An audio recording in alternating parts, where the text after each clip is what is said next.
Alright guys, how's it going? It's Rory here from Mammoth Audio, and today I've got a very interesting video regarding our upcoming free sample pack for our members at Mammoth Audio called Voyage, made by yours truly.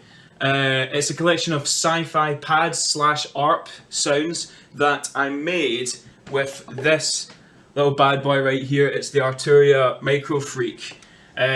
Although this isn't a video advertising the MicoFreak, in terms of hardware synths, I've been sort of collecting over the last couple of years. The MicoFreak is one of those ones that, for your money, it's compact, it's small, and it's just overall a fantastic little hardware synth. It's really great for people who are maybe looking at getting their first hardware synth if they don't have any, or if they're looking for new ones to add to the collection that are small, portable, and can make some really fantastic sounds.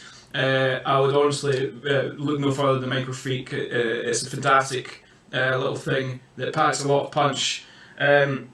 Similarly, it's very sort of diverse and flexible for different genres, so you can use it for things like house and techno, but it's also really good for cinematic sounds, landscapes, pads, textures, arps, even things like percussion. They've got percussive elements to it.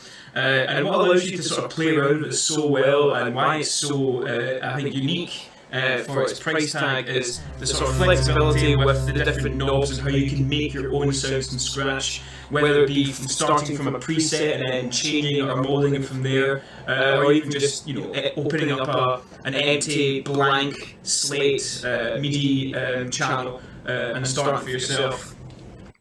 So for this, I'm going to go through the sounds individually in a second and give a little bit more about how I made them and sort of, I guess, the background on the sounds.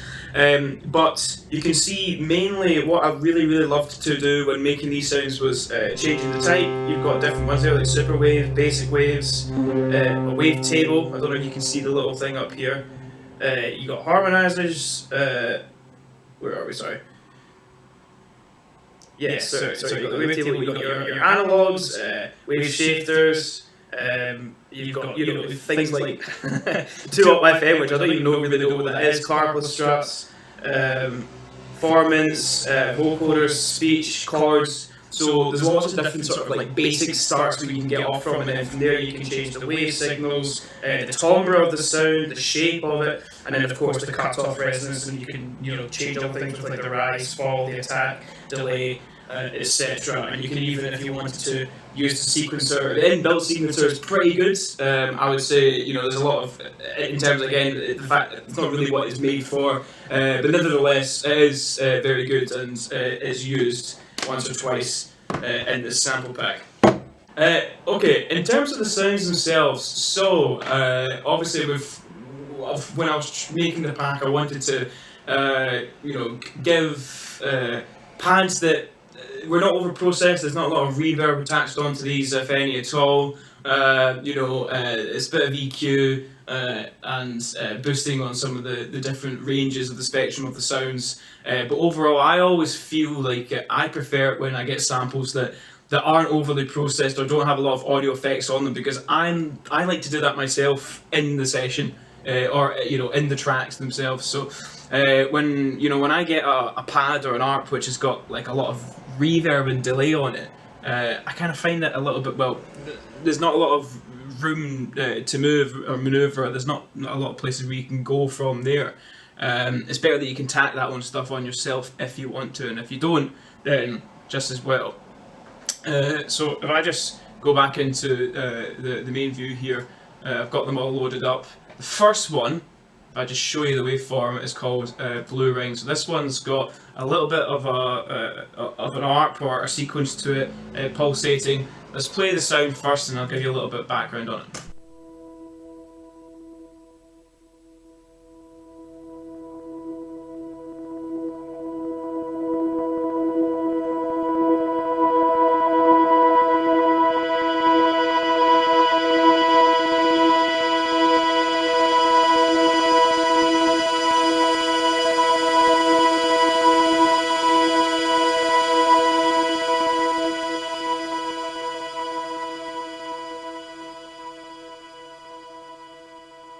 Okay, so that's Blue Ring. So, you know, as you can see, it's got a 16th sort of like rhythm to it. This one was using just the basic waves with obviously a cut-off automation going, sort of arcing or doing maybe like a triangle shape automation for the cut-off, so it's going up and it's going back down again. This is sort of when you can have the background sort of to build tension.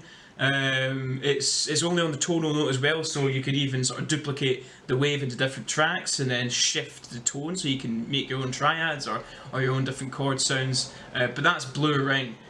So for this one I use the Arps sequencer, just again on the 16th on the 1 note, basic wave type there. The timbre, when I was sort of messing around with this one, it's kind of hard to sort of like distinguish it without maybe sometimes having a look at it yourself.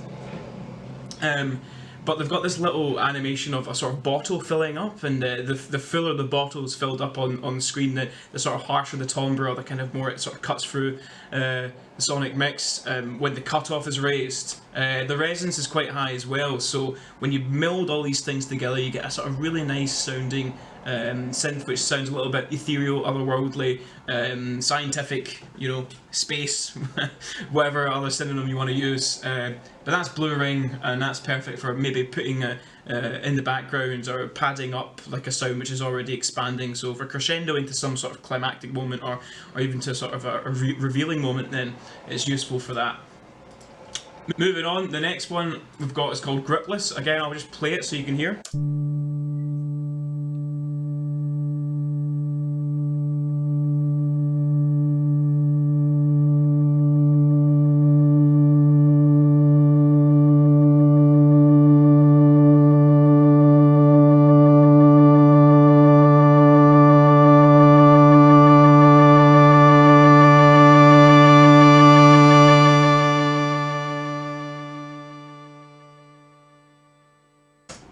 Cool. So again, for this one, I think it was a combination of a wavetable and another basic wave type here as the basis for the sound and the signal.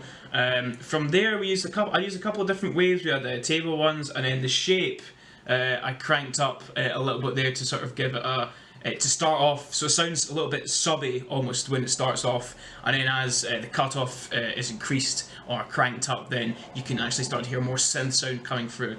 So there is a sub layer to this as well, or sort of more of a sub layer to this as well. Of course, we've also got a tail added on, and in terms of the modulation, or I wouldn't say this one's an ARP, but it's got modulation obviously in it, or some sort of LFO.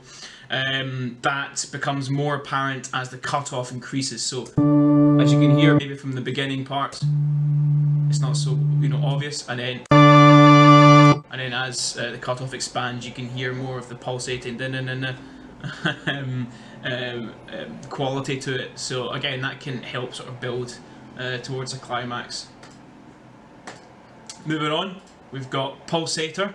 I'm just going to play this one again, and then we'll go for it.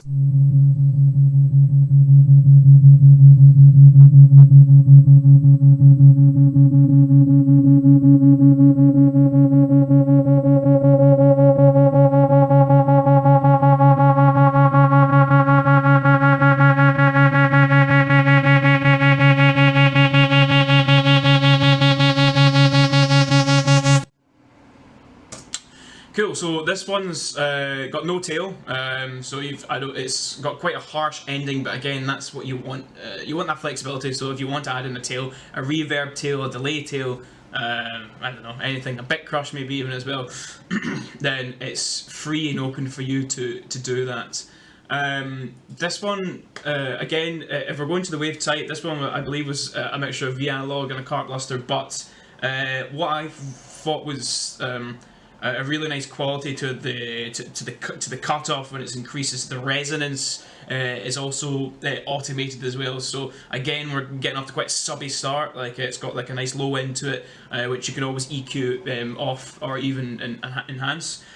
And then as the sample starts to increase in intensity and dynamics, then you can hear the resonance cranking up along with the cutoff.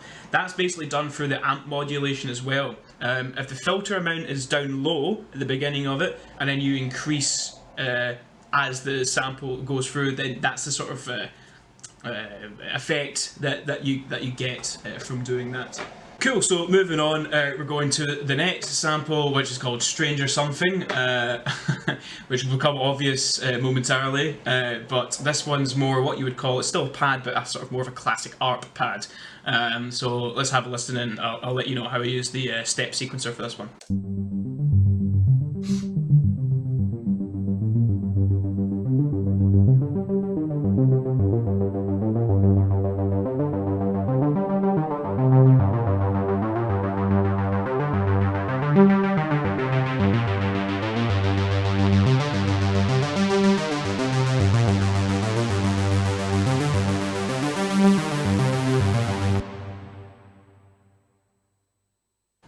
Cool. So again, this one's not got much of a tail. It's got a little bit of a tail from the built-in reverb, but this, if I can possibly pull it back up so you can sort of see, this one I managed to use with the inbuilt step sequencer here. There's a really great randomize function, which doesn't make it sort of totally random in the sense that it almost sounds aleatoric, but it would keep it to like it would keep you within a 16th note, let's say working frame or area, and then bounce up and down, and then once you can sort of lock in your different steps, maybe every 4 bars, which when you start to play around with, can be really cool. So that's basically how the sequencer was used, and then basically again going back to things like the wave type and timbre, this one's very much a sort of classic synth pulse type sound that you would get on a lot of sort of like the well-known hardware parts, you know, the Junos, the Korgs, etc., Moogs. So again, it's if I go back to it, yeah, it's a combination of some basic waves and I think also it's superwave as well, according to MicoFreak. It's called superwave. So it's got more of a saw quality to it, or saw wave type quality to it, as it increases the cutoff. Again, no tail. The filter amounts sort of put straight in the middle, and the attack is quite sharp. So when that starts to increase, you know, you get that nice low buttery sound, and then all the high end and the resonance swells as the cutoff goes higher and higher. And again, that's, you know, that's really useful for moments of building and the dynamics, or building tension if it's on screen, or you're scoring to something, or whatever it could be, or if you're maybe, you know, building towards like a big cut for like a trailer piece. Then that sort of like rise and dynamic shift, it can be really helpful, not just in the sonic background, but if you could, you know, something like that could take over into the foreground and become the focus point of what the listener's hearing in the track. Cool. Let's move on to the next one. It's called Telepath. So this one's got, as you can see, a really nice fat waveform to it. I believe this one again will be quite subby, and well, let's just have a listen and we'll go through it.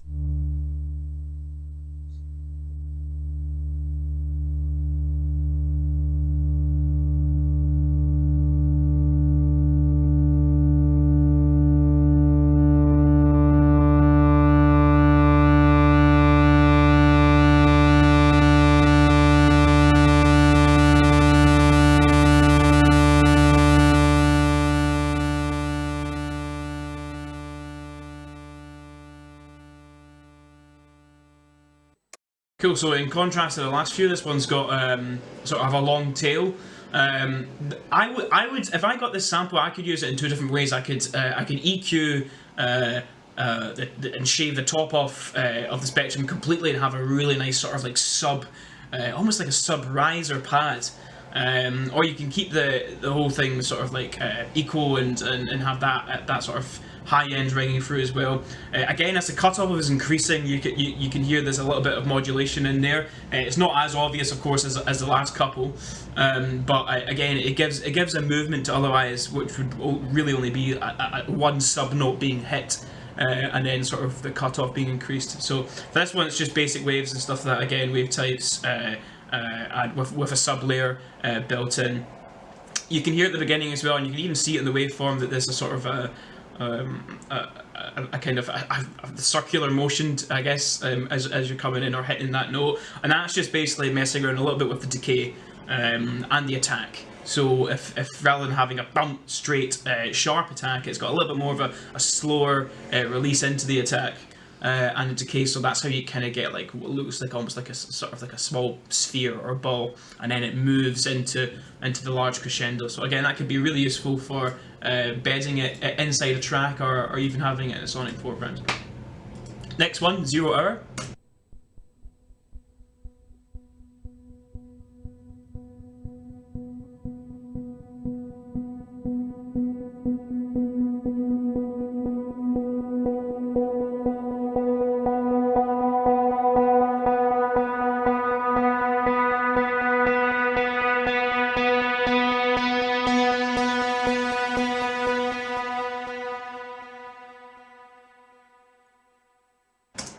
Cool, so again, this one's got a nice modulation or sequence to it, I guess, in 8th this time.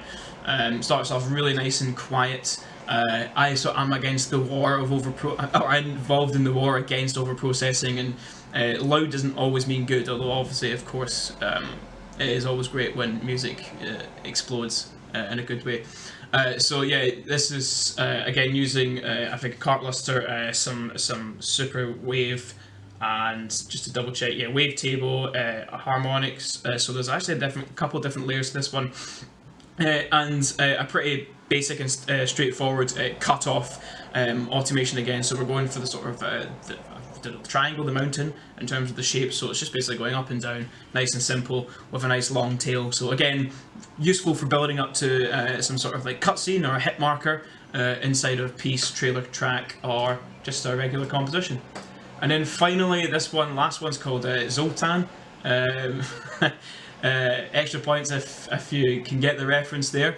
But yeah, again, let's have a listen, and I'll go for this final sample.